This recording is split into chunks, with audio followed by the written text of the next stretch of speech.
दहिया की कोला जातरवा राजा तब जइह बहरवा हो। दहिया की कोला जातरवा बलम तब जइह बहरवा हो। मम्मी के बाय करिह पापा के टाटा, मम्मी के बाय करिह पापा के टाटा। धनिया से कोला मिलनवा राजा तब जइह बहरवा हो। धनिया से कोला मिलनवा राजा तब जइह बहरवा हो।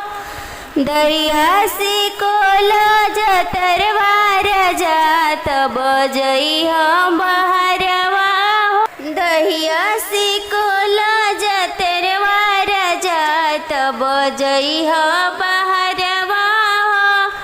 भाभी के बाय करिह भैया के टाटा, भाभी के बाय करिह भैया के टाटा।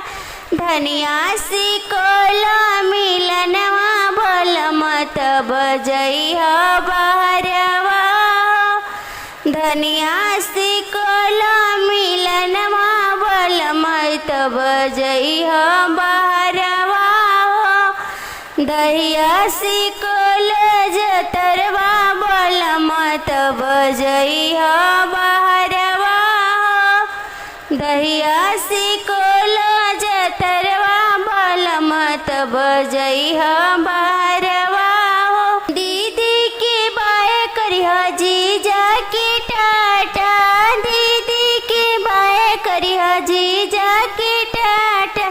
धनिया से कोला मिलनवा बलम तब जइह बहरवा